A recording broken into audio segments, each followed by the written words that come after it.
زنا یو داسې پور ده چې حتماً به یې ادا کوې. یو ځوان چې تازه د ځواني مرحلې ته رسېدلی و د زنا په لټه کې و. د ورځو نه یوه ورځ د خپل کور نه ووت چې د یو کور څخه ښځې پرې غږ وکړ. یو ناڅاپه ځوان متوجه شو نو ښځې خپل کور ته وغوښت. ځوان هم په بېصبري لاړ او کور ته ورغی. ښځې خیانت وکړ. ځوان او ښځه دواړه خوښ شول چې عجیبه دیدار یې سره وشو. کله چې دوی دواړه په ګناه لګیا کېدل نو په دې وخت کې دروازه وټکېده او تازه ځوان شوی ځوان ډېر وارخطا شو.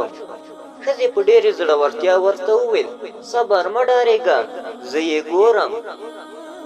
دروازه یې خلاصه کړه. ویې لیدل چې خاوند یې دی. نو ښځې خپل خاوند ته د ښه راغلاست تر څنګ وویل مخکې له دې چې بوټونه دې وباسې 2 ګرمې ډوډۍ در سره راوړه تر څو زه هم غذا تیاره کړم او دواړه به یې په ګډه سره وخورو. خاوند یې په ډوډۍ پسې لاړ او ښځې هم د دې موقع پیدا کړه تر څو تازه ځوان شوی ځوان د کور نه بهر کړي. موټروان له موټر نه کوز شو او ځوان یې له لاس ونیو او ټکسي ته وختل.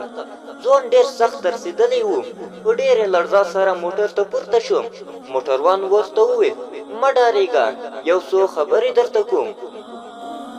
موټروان بیا داسې وویل کلونه وړاندې چې زه هم یو ځوان وم ورته کار ما هم ترسره کړ. د یوې ښځې کور ته لاړم او مخ مې تور شو. په هماغه وخت کې ښځې خپل خاوند د ډوډۍ په پلمه ولېږه. موټروان وژړل او ویې ویل نن مې هماغه پور ادا کړ او ته نن زما کور ته داخل شوې.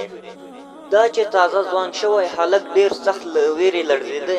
ویې ویل ته څوک یې؟ د ټکسي موټروان وویل د هغې ښځې خاوند یم چې اوس ته ترې د کوره راووتې. عبرت زنا یو داسې پور ده که نن دې واخیسته سبا به یې حتماً ستا مور خور لور او یا هم ښځه ادا کوي. دا نړۍ پور ده. داسې کار مه کوه چې له مور خور او یا مو هم له ښځې سره ترسره شي.